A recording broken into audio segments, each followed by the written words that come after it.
Hello, small group leaders. We've put together a short series of videos to help you build life-giving community. In this video, we're going to talk about reproducing leaders and groups. There are three key values we focus on in effectively leading small groups. First, we want to connect the unconnected. As a leader, you are motivating the group to grow. This means providing an open chair during your meeting and challenging your group to help fill the chair.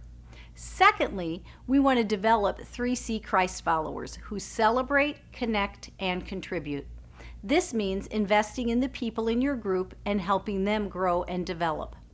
Thirdly, we want to reproduce groups and leaders. I'd like to focus on this last value because if you do this one well, it will set you up for success with the other two. We call this apprenticeship. In 2 Timothy 2:2, Paul writes to young Timothy and says this, "And the things you have heard me say in the presence of many witnesses, entrust to reliable men who will also be qualified to teach others." Paul speaks of reproducing leaders into the fourth generation. He, Paul, is the first generation, instructs Timothy, the second generation, to invest in reliable men, the third generation, who will also be qualified to develop others, the fourth generation. Pause for a moment and let the hugeness of that sink in. When we examine this idea of apprenticeship, we're not talking about finding people who can help us do tasks more effectively.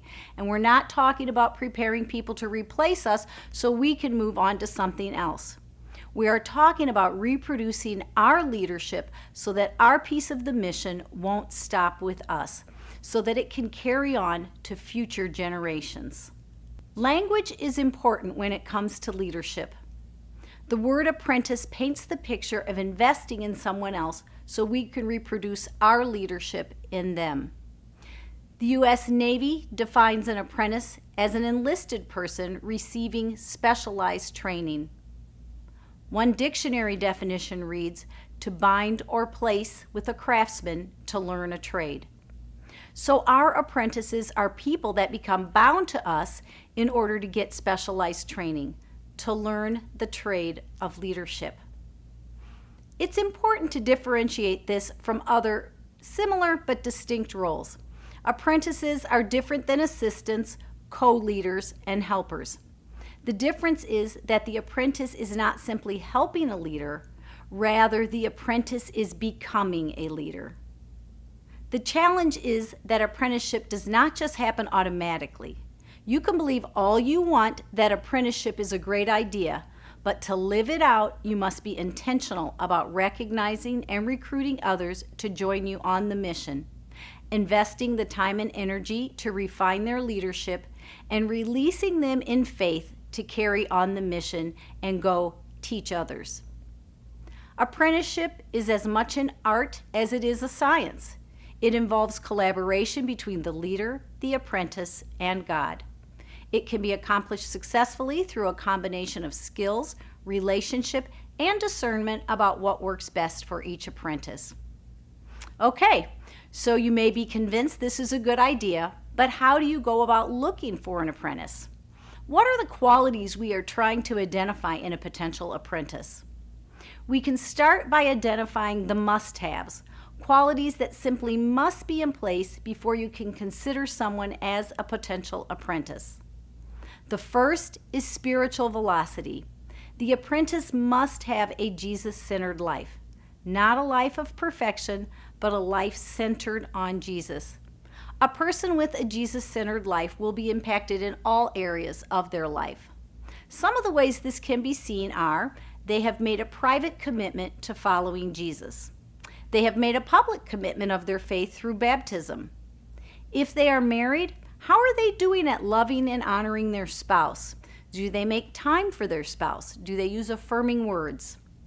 If they are single, do they have healthy dating boundaries? Is purity of value? Are they living a healthy lifestyle? If they are a parent, how are they doing at loving their kids? Do they talk positively about them? Are they creating healthy boundaries for their kids? Do their finances reflect their faith and trust in God? Are they tithing, practicing good stewardship? Are they living a life of generosity? The second must-have is teachability. A person has to be willing to accept feedback in order to be developed. Is he or she willing to take constructive criticism and trust that the person giving it has their best interest in mind? In fact, the entire apprenticeship concept is based upon teachability. The process or role can't exist without it. If a person is teachable, he or she must be willing to be affirmed, accept feedback gracefully, and be willing to change how they do things. The third must-have is relational intelligence. Relational intelligence is about being smart in how we love and interact with others in a group setting. A relationally intelligent person displays good group behavior by not dominating, but by listening, by seeking to understand, and by affirming others in the group. A person with relational intelligence has the basic understanding that people matter. People matter to God, and they need to matter to us. A person with relational intelligence has the knack for seeing the best in people.